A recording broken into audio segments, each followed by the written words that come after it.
Le mercredi 22 octobre 2014, le ministre en charge de la Santé de la Guinée a informé sa collègue de Côte d'Ivoire qu'un agent de santé ayant eu un contact avec un cas confirmé de la maladie à virus Ebola aurait fui la Guinée pour la Côte d'Ivoire. Aussitôt, le système d'alerte de la Côte d'Ivoire a été activé au niveau des districts sanitaires frontaliers de la Guinée. La ministre de la Santé, Goudou Kofi Remon, tient à éclairer l'opinion sur cette situation. Nous avons pu identifier la zone où se trouverait cette personne et je tiens à préciser que cette personne était ce qu'on appelle dans le jargon, il n'est qu'un contact. Et c'est le terme même qu'a utilisé le ministre de la Santé de Guinée.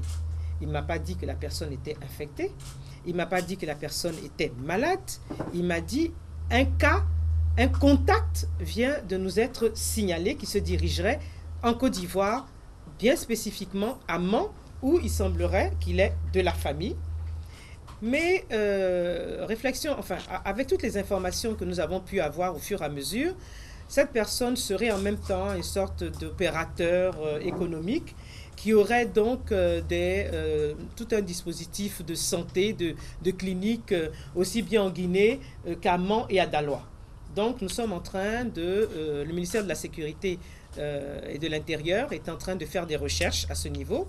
Tous nos délégués et nos directions régionales et départementales dans la région de Mans, dans la région de Daloa sont informés et nous attendons pour voir. Toujours selon la ministre Goudou Kofi Remon, aucun cas de virus Ebola n'a été enregistré sur le sol ivoirien à ce jour. Donc nous n'avons pas de cas confirmés ni avérés ici en Côte d'Ivoire au moment où je vous parle, parce que pour que nous puissions avoir la preuve que nous avons éventuellement un cas en Côte d'Ivoire, il faut bien que cette personne on puisse lui faire un prélèvement de sang et qu'on puisse techniquer cette personne, c'est-à-dire donc la structure qui est habilitée à cela, c'est donc l'Institut Pasteur.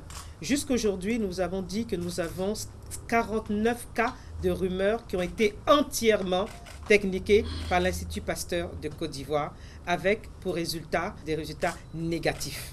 Des informations émanant de l'Organisation mondiale de la santé précisent que c'est un aide-soignant d'une quarantaine d'années qui exerçait en Guinée dans la région d'Nzérékoré.